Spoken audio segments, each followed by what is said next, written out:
Hey, what's up everyone? Hope you are well.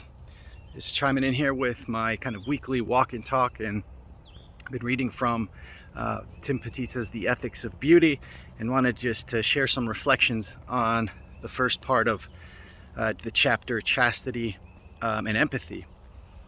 So I'm also reading The Hierarchy of Heaven and Earth, D.E. Harding's book, and kind of the thrust of that book is we've attenuated our gaze from the beautiful in terms of the beatific vision, down to the good in terms of the humanism of medieval and Renaissance time, to the true of our current scientific focused paradigm.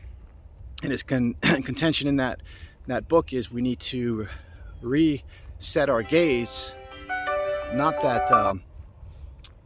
in incorporating all of the innovations that have occurred in this process, and just reverse our gaze back from the true to the good and back into the beautiful. And Tim Petitza's, the main thrust of his book is that beauty will save the world. And in the chapter Chastity and Empathy, at least the beginning part, he talks about the relationship between chastity and eros.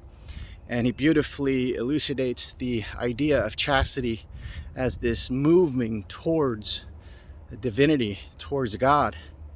And he talks about in Genesis how the let there be light was the shining forth of Christ that brought non-being, that hearkened to non-being, towards organized, symmetrical beauty. That same process happens in our life, in having this fervent faith for Christ, his unconditional love. Through chastity, we can develop a faithful eros, a faithful agape, and we can share this love for God with our neighbor, with the other. And this is done through, it made me think of this relationship, the two main kind of commandments from Christ, to love God with all your heart. That reminds me of this movement from non-being to being. Love Christ, love God with all your heart, and then share that love with your neighbor, with the other. And in doing so, you close the loop in terms of following the path of divinity, of righteousness, following the path of your love for Christ and sharing that love with others.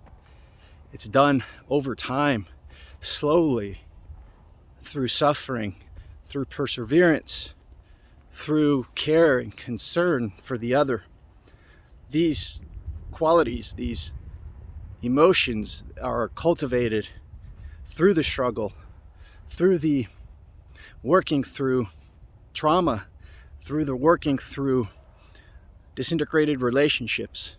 But it all starts with chastity. It all starts with a hearkening, with a calling forth from God towards you, and you moving and trusting through prayer of that still small voice in the heart that tells you to keep going, to keep moving through whatever you're going.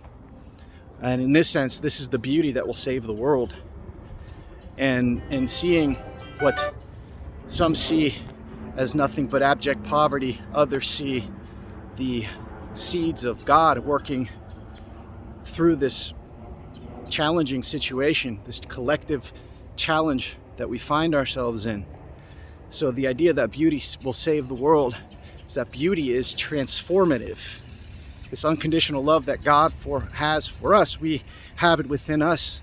And when we look upon our neighbor with unconditional love, we play our part in transforming that person, in transforming ourselves, and transforming that relationship into something beautiful.